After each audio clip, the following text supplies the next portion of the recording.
அந்த சிவகாமி மகனிடம் செய்தி சொல்லடி, என்னை சேரும் நாள் பார்க்க சொல்லடி.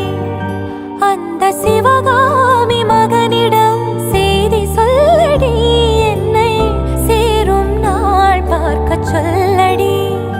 வேறு எவரோடும் நான் பேச வார்த்தை ஏதடி, வேலன் இல்லாமல் தோகை ஏதடி.